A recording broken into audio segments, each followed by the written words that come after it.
Welcome, hello everyone. Now, we're continuing with the previous video section.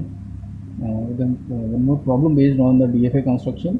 We need to construct the DFA for the language where the language is it has a set of strings of zeros only. ठीक है?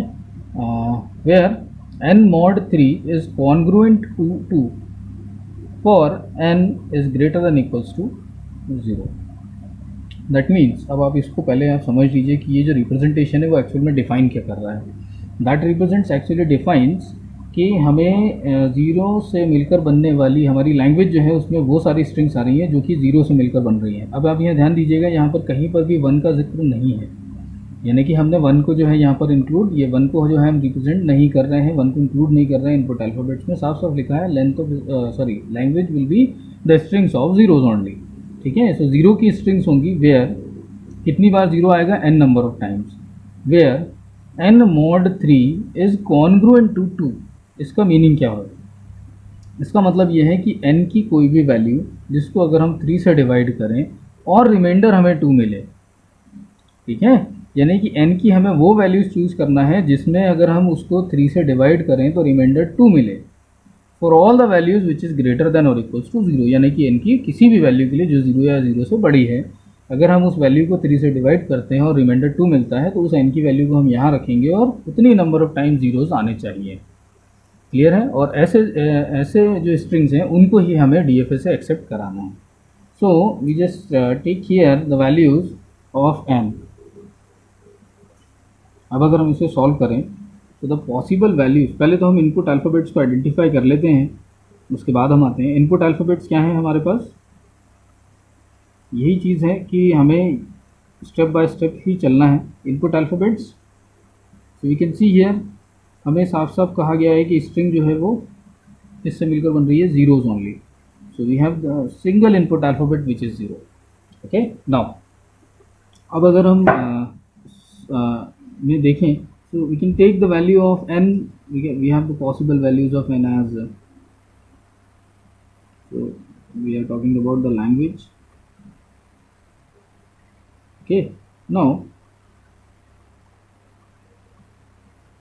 values of possible values of n will be 0, 1, 2, 3, 4, 5, 6, 7, 8, 9, 10, 11 and so on. So we have infinite values, ठीक है, जो कि हम n की जगह पर पुटअप कर सकते हैं. बट कंडीशन हमें क्या दी है कि n की वही वैल्यू हमें यहाँ चूज़ करना है जो कि इस कंडीशन को फुलफ़िल करे. ठीक है, यानी कि हमें n की वैल्यू जो है वही रखना है जो कि इस कंडीशन को फुलफ़िल कर रही हो. यानी कि n की वैल्यू 0 मान लीजिए, अगर मैं n की वैल्यू 0 लेता हूँ, तो n की वैल्यू 0 के लिए 0 mod 3, यानी कि अगर मैं 0 को 3 से डिवाइड करूं तो मुझे रिमाइंडर 2 मिलना चाहिए. क्या ऐसा पॉसिबल है? 0 को अगर हम 3 से डिवाइड करेंगे तो क्या रिमाइंडर 2 मिलेगा? नहीं. 0 को अगर हम 3 से डिवाइड करेंगे तो will get the remainder 0. So that means 0 is rejected. Okay, then 1 mod 3, 1 को अगर मैं 3 से डिवाइड करूँ, 1 को अगर मैं 3 से डिवाइड करूँ, so in that case what we'll get as the remainder, we'll get 1 as remainder. This one is also rejected. Now 2, अगर मैं 2 लेता हूँ और 2 mod 3, तो रिमाइंडर क्या मिलेगा मुझे? एक चीज़ ध्यान रखिएगा, जब हम मॉड ऑपरेटर की बात करते हैं तो कुछ ऐसा है, देखिएगा 2 को तो हम 3 से डिवाइड कर नहीं सकते हैं, तो आप क्या, हम जनरली जो डिवीजन हम करते हैं तो उसमें हम पॉइंट लेते हैं, 0 बढ़ा लेते हैं और डिवाइड करते हैं. यहाँ हमें ऐसा नहीं करना है. हमें क्या करना है? That number is not divisible, we can take 0 times. Okay, so 3 zeros are 0, will get the remainder 2. तो ध्यान रखिए, अगर डिविडेंड डिविजर से छोटा है तो हमेशा रिमाइंडर डिविडेंड ही मिलता है. तो यहाँ पर भी 0 छोटा था, 0 divided by 3. Okay, so will get the remainder 0 itself. 1 divided by 3 will get the remainder 1 itself. 2 divided by 3 which is less than 3, so we'll get the remainder 2 itself. अब हमें क्या देखना है कि यहाँ पर n की वो वैल्यू जिसको अगर हम 3 से डिवाइड करें और रिमाइंडर 2 मिले, वी कैन सी यहाँ हमें 2 मिल रहा है रिमाइंडर.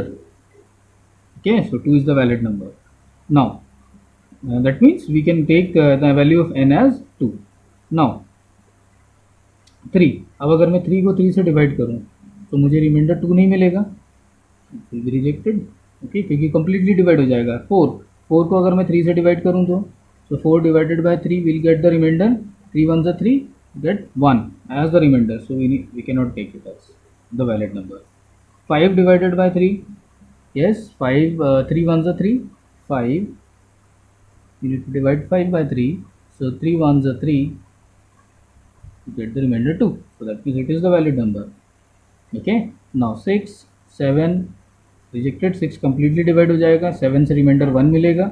okay, and 8 से remainder क्या मिलेगा हमें, again it is a valid number. 8 divided by 3, 3 जो है वो 2 टाइम्स में कितना आएगा 6, remainder will get as 2। Now again 9 completely divide, 10 remainder 1, 11, yes we'll get the number remainder as 2। so these are the valid numbers जो कि हमें n के लिए यहाँ चूज करना है, क्योंकि यही नंबर्स हैं जिनके थ्रू हमें क्या मिलेगा, जो है n वो वैल्यू मिलेगी जो जिसको डिवाइड करने पर 3 से हमें रिमाइंडर 2 मिले। अब यहाँ ध्यान दीजिएगा कि यहाँ हम डिविजिबिलिटी की ही बात कर रहे हैं, बट यहाँ डिविजिबिलिटी में हम रिमाइंडर 0 नहीं कंसिडर कर रहे हैं, हम रिमाइंडर 2 को कंसिडर कर रहे हैं। Okay, so in that case divisibility में मैंने आपसे बोला कि डिविजिबिलिटी का अगर प्रॉब्लम है तो नंबर ऑफ स्टेट्स फिक्स होती हैं, आपको सिर्फ इतना देखना है कि आप किस नंबर से डिवाइड कर रहे हो। okay, so if we are dividing it by n, so we required n number of states, हमें n number of states की ज़रूरत पड़ेगी। यहाँ अगर हम ध्यान से देखें, so we have the value of n as n, मतलब ये n से कंफ्यूज मत होइएगा, एक जनरल वे में जो हम बात कर रहे हैं मीन्स जिस नंबर से हम डिवाइड कर रहे हैं। ठीक है, तो यहाँ 3 है, so we required 3 number of states is fixed। so जब हम डिज़ाइन करेंगे, so state diagram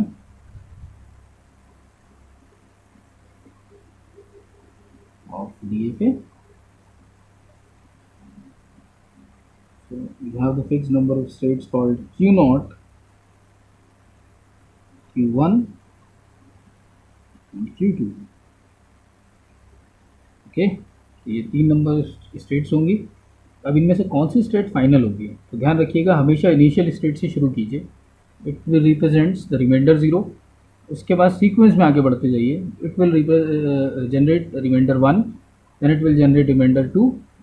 सो हमें रिमाइंडर 2 वाली स्टेट को क्या बना देना है, क्योंकि हमें रिमाइंडर 2 चाहिए, तो which state accepting those strings which is which generates the remainder 2, so we can see here this is the state which is corresponding to the remainder 2, so we'll need to make this state as final।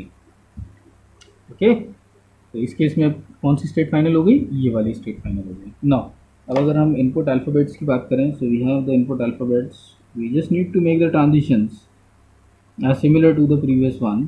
Transitions change नहीं होंगे, वो वही रहेंगे, क्योंकि हमें घुमा फिरा के वापस वहीं जाना है। So now we can see here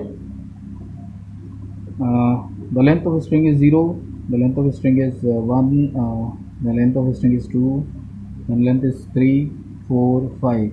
so you can see the value of n which is 2 5। okay, then next is 8 5 6 7 8 is acceptable, 9 10 नहीं है, 11 again acceptable।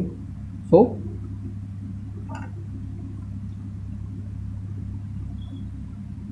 you can see this is the transition diagram for this problem। okay, now अब अगर हम इसके tuples को define करें यहाँ, so the tuples are,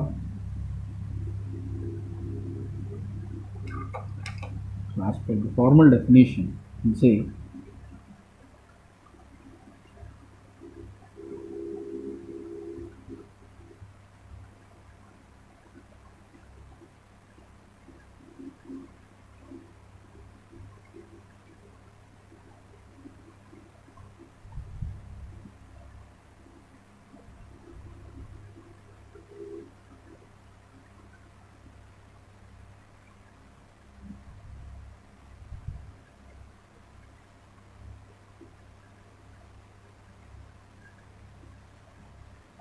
so these are the 5 tuples। now we need to define it one by one. States Q naught will be the initial state. Okay, then we have the set of input alphabets and set of final states. Okay, so one by one हम इनको define करेंगे यहाँ पर as per the set of states we have here as three states Q naught, Q1, Q2. These are the three states belongs to the set of states. Okay, next is Q naught, which is the initial state of DFA. So Q naught belongs to Q. Then input alphabets.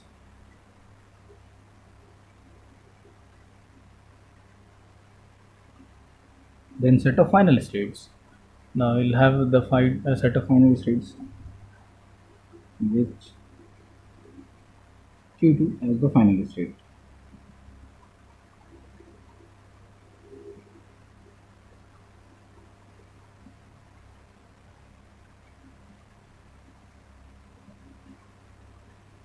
Now last is the transition function. The last tuple is the transition function. So you can say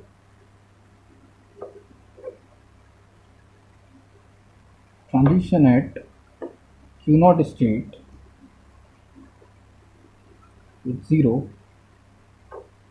it is Q1. Then the transition at Q1 with 0 is Q2, and transition at Q2 with 0 will come back to the initial state called Q0. So this is what we call the fifth tuple, which is the transition function. That represents the transitions actually. So it is equivalent to the transition function called uh, transition at each and every state for every input symbol. We have exactly one transition. Okay, so that's all for now. Thank you.